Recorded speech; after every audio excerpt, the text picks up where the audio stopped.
बुढ़ापे के सहारा कौन? याद रखना, ऊपर वाले की चक्की धीरे जरूर चलती है पर पिसती बहुत अच्छे से है। दोस्तों, आज हम बात करने वाले हैं कि बुढ़ापे का सहारा कौन है।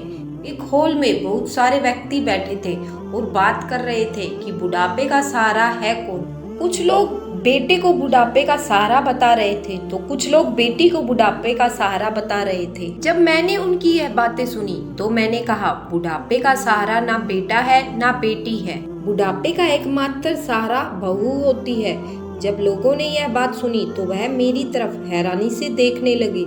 सब लोगों को यह बात बड़ी अजीब लगी, पर यही सत्य है। अपने जीवन में प्रत्येक व्यक्ति एक बेटा और एक बेटी जरूर करते हैं ताकि वह उनके बुढ़ापे का सहारा बन सके।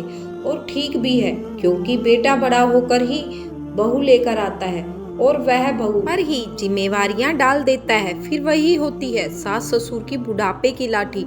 वह बहू ही होती है जिसके सारे सास ससुर का जीवन अच्छे से व्यतीत होता है, क्योंकि बहू को सब पता होता है, उनकी पसंद नापसंद, उन्हें क्या पहनना पसंद है, उन्हें क्या खाना है, क्या नहीं खाना पसंद। सास ससुर बीमार हो जाए तो उन्हें कौन सी दवाई देनी है और दवाइयों का टाइम टेबल क्या है, बहू को सब पता होता है। वह समय समय पर उन्हें दवाई देती है और उनकी हर जरूरत का ध्यान रखती है। घर में बहू ही सबसे ज्यादा टाइम उनके साथ व्यतीत करती है। उस समय ना कोई बेटी वहां आती है और ना ही बेटा हर समय रहकर उनकी सेवा करता है। और अगर बेटी आ भी जाती है तो 2-4 दिन के लिए और फिर वापस अपने घर चली जाती है। 2-4 दिन में भी वो उतना ही सामान वहां से अपने साथ ले जाती है जितने दिन वह रह कर जाती है, और फिर अपने घर चली जाती है, क्योंकि वह भी किसी के घर की बहू है। अगर बहू बीमार पड़ जाए तो सारे घर की नींव हिल जाती है। या फिर 10-15 दिन के लिए घर से बाहर चली जाए तो घर में हलचल मच जाती है। पर अगर बेटा 15 दिन के लिए बाहर चला जाए तो बहू बड़े आराम से सारी जिम्मेवारियां निभा लेती है। बहू के बिना तो सास ससुर को ऐसा लगता है मानो उनके बुढ़ापे की लाठी किसी ने छीन ली हो।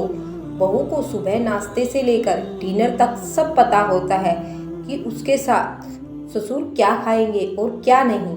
जबकि अगर बेटे की बात करें तो उन्हें तो यह भी नहीं पता कि उसके माँ बाप को क्या खाना पसंद है और क्या नहीं। बेटे के तो चंद शब्द से ही सारी जिम्मेवारियां खत्म हो जाती हैं। जैसे मम्मी पापा ने खाना खा लिया, उन्होंने दवाई टाइम पर ले ली और बस बात खत्म।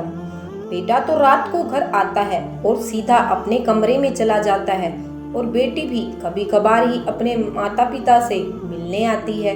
रोज रोज वह भी नहीं आ सकती।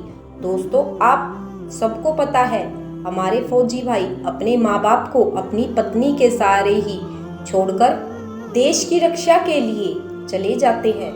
फिर बहू भी सास ससुर का बेटा बनकर सभी जिम्मेवारियों को निभाती है। तो मैं तो इस बात से पूरी तरह सहमत हूँ कि बुढ़ापे का असली सहारा बहू ही होती है। फिर भी लोग हमेशा यही रट लगाए रहते हैं कि मेरा प्यारा राजा बेटा और रानी बेटी, कभी बहू रानी भी कहकर देखो। पर नहीं, आपको तो बहू की बुराइयां ढूंढने में ही मजा आता है, चाहे वह आपके लिए कितना ही क्यों ना कर ले।